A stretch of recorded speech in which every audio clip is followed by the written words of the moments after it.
Hello, my name is Clayton McKenzie, and I'd like to go over a few documents today that I feel will be beneficial to your estate plan.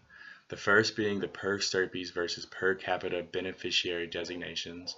The second being the use of a power of attorney, which will be added to your current will. And the third being the use of a charitable remainder trust.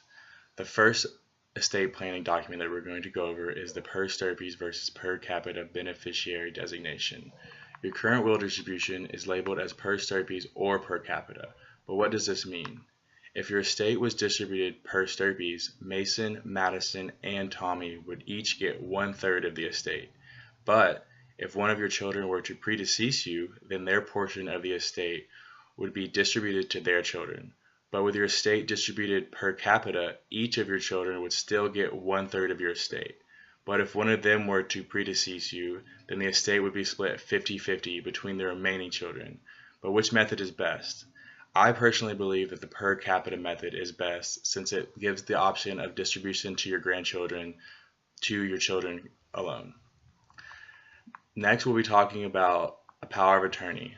A power of attorney is a standalone document that will be added to the will.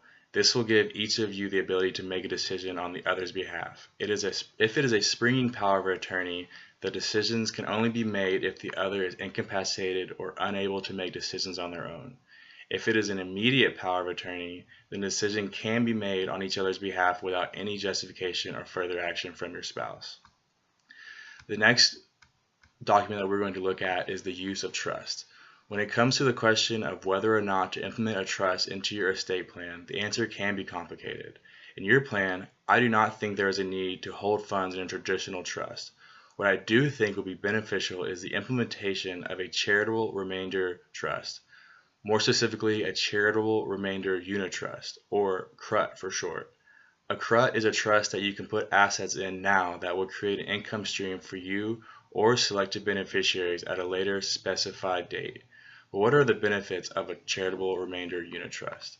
A charitable remainder unit trust is an investment vehicle that we can put assets into now to trigger a taxable deduction while still giving us the option to pull assets from during retirement.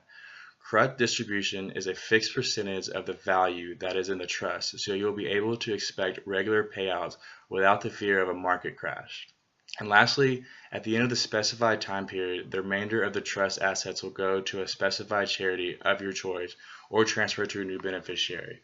I find this especially important as you mentioned in your plan that you do want to leave a little bit of assets in your legacy, but you don't really know how. And I feel like this will give you the best option and the best reliability that you know your assets will go to a worthy cause or to a new specified beneficiary.